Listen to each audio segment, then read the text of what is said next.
আসসালামু আলাইকুম। আমি ডক্টর মোহাম্মদ শাহ সিকান্দার তুহিন, একজন নাক কান গলা রোগ বিশেষজ্ঞ ও হেড নেক সার্জন। আজকে আপনাদের সাথে একটি গুরুত্বপূর্ণ বিষয় শেয়ার করতে চাই, তা হচ্ছে আমাদের বাচ্চাদের গলায় ফোলা বা নেক সোয়েলিং নিয়ে। আমাদের প্রাইভেট চেম্বার কিংবা সরকারি হসপিটালে প্রায় বাবা মা তাদের সন্তানকে নিয়ে চলে আসে বিভিন্ন রকম গলায় ফোলা নিয়ে। তো আমি প্রথমে বাচ্চাদের গলায় ফোলার কারণগুলো একটু শেয়ার করতে চাই। এরপরে কখন আমরা গলায় ফোলা দেখলে দ্রুত একজন নাক কান গলা রোগ বিশেষজ্ঞ চিকিৎসকের কাছে যাব, এই বিষয়টা আপনাদের সাথে আলোচনা করতে চাই। বাচ্চাদের গলায় ফোলার কারণগুলো আমি একটা শেয়ার করতে চাই। জন্মগত কারণে হতে পারে, ইনফেকশনের কারণে হতে পারে এবং ক্যান্সার বা টিউমারের কারণে হতে পারে। যদি জন্মগত বা ডেভেলপমেন্টাল ত্রুটির জন্য আমরা বলি, তার মধ্যে অন্যতম প্রধান হচ্ছে থাইরোগ্লোসাল সিস্ট, যেটা বাচ্চাদের গলার মিডলাইনে হবে, তারপরে ব্রাঙ্কিয়াল সিস্ট, যেটা গলার এক পাশে হবে, এবং সিস্টিক হাইগ্রোমা, সেটা গলার দুই পাশের যে কোনো এক পাশে নিচের দিকে হতে পারে। এর পাশাপাশি বাংলাদেশের প্রেক্ষাপটে সবচেয়ে বেশি কমন বাচ্চাদের গলা ফোলার কারণ হচ্ছে ইনফেকশন, এবং সেটার ক্ষেত্রে আমাদের পরিবেশে ভাইরাস এবং ব্যাকটেরিয়া দিয়ে কমনলি ইনফেকশনের কারণে বাচ্চাদের গলা ফোলা হয়।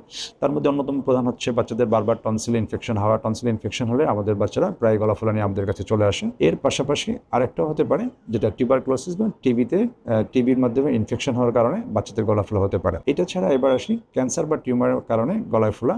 সেই ক্ষেত্রে বিনাইন টিউমার এবং ম্যালিগন্যান্ট টিউমার, অর্থাৎ বিনাইন যেটা সেটা হচ্ছে নন ক্যান্সার টিউমার, তার মধ্যে অন্যতম প্রধান হচ্ছে হেমানজিওমা এবং লিম্ফোমা। আর যেটা ক্যান্সার হতে পারে তার মধ্যে অন্যতম প্রধান হচ্ছে বাচ্চাদের লিম্ফ নোডে ক্যান্সার হওয়া, যেটাকে আমরা লিম্ফোমা বলি।